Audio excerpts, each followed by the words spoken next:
All right, friends, tonight we're going somewhere few dare speak about. Not the bustling streets of Colombo, not the golden coastlines, but we are heading deep into the wet, forgotten hills of central Sri Lanka, into a place the locals whisper about, but never name aloud after sunset. A village tucked in the shadows of Nari Ketagala, the hill of the jackal. They say something ancient lives in those woods. Not a ghost, not a god either, but a wide eyed demon that waits for grief, that feeds on sorrow, and that enters you when your soul is cracked open. And when it does, you don't die. You rather disappear while standing in your own body.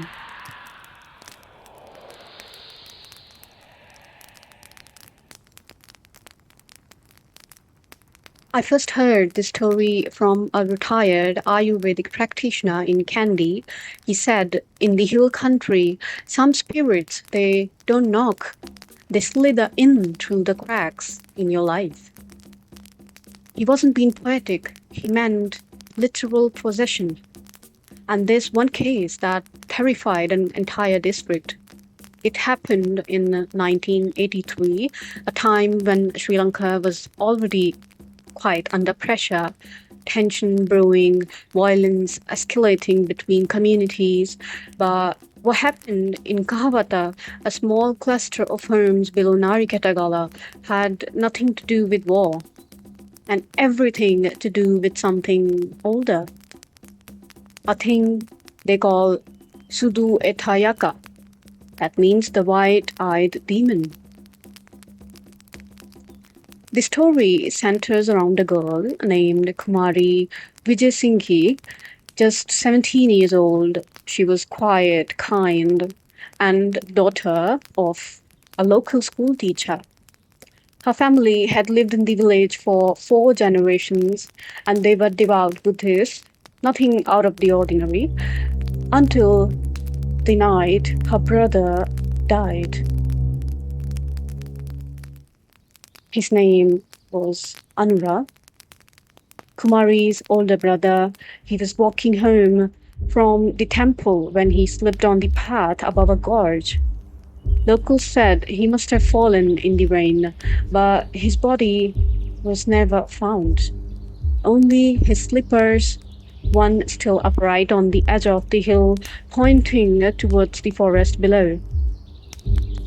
The search for her brother Anura lasted for days, but Kumari didn't speak for 3. Then, on the 4th morning, she suddenly began laughing. Her mother thought the grief had broken her, but something else was happening with her. She spoke in a voice not her own, but deep, guttural, like gravel being dragged. She said, "Don't look for him. He's not dead. He's inside me now." They tried everything, monks, healers, even a local Catholic priest, but each time Kumari would scream, then fall silent. Then one morning she opened her eyes and they were entirely white for some reason. There were no pupils, no irises, just milky fog. And she spoke again. This time, she said something no one could explain. Kumari said, "My brother's feet did not slip. He was pushed into the trees." She described a man in a saffron robe waiting behind a tree, someone the family knew, a traveling monk who had stayed for just one night months earlier. She even named him. The police initially were skeptical until they found a golden brooch buried under the hill's mossy trail. A brooch, yes, that belonged to that monk. But by then, Kumari was already wasting away, eating nothing. She was already sleeping less and speaking in riddles. Her final words before she vanished were, "He's behind me now, he's wearing your face." She disappeared on a full moon night in September, and her mother found the door wide open, no signs of struggle, no footprints whatsoever. Only her white clothed headscarf. And that too was caught in a branch near the jungle. She was never seen again, but strange things began happening in the village. Dogs howling at walls, water boiling without heat, clay pots exploding in silence, and always that same jackal cry echoing from Nari Ketagala's cliffs. People began to speak of the white-eyed demon again. You see, long before Kumari, the hill had a reputation. Centuries ago, Sinhalese law speaks of a forest demon, one that wore the faces of the dead. It didn't haunt the wicked, it hunted the grieving. Because grief, in their belief, left the soul vulnerable, like a door half open. It's written in palm leaf manuscripts preserved in Sri Pada temple, mentions of a white-eyed spirit who dwells in sorrowful woods. And there are more accounts.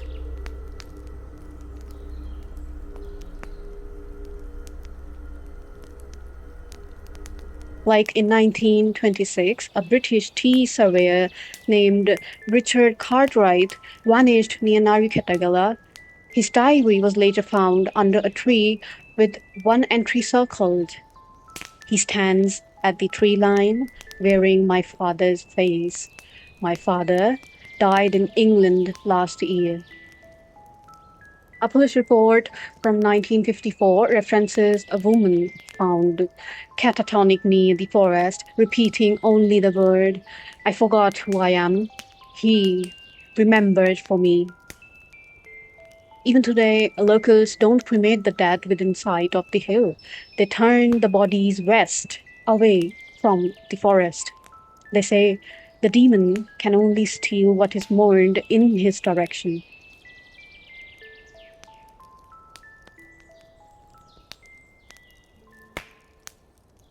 She was a classmate of Kumari's, still lives in the same house, still sleeps with her mirror covered and her windows shuttered. She told the crew it was never about her brother, she was just the crack. The demon had waited for generations, and when grief opened the door, it walked right in. She says Kumari is still out there, wandering the hills and smiling with someone else's soul behind her teeth.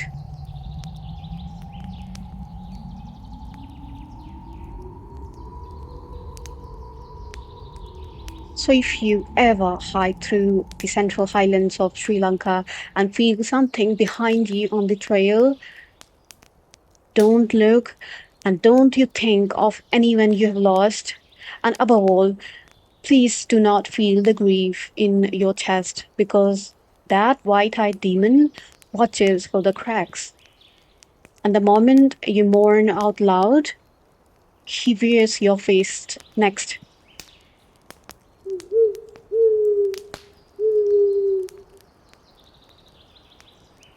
That was the tale of Nari Ketagala, a legend few outside Sri Lanka have heard, but one villagers still whisper beneath their breath.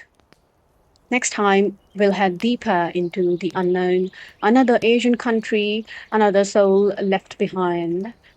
Until then, keep your grief close and your face your own.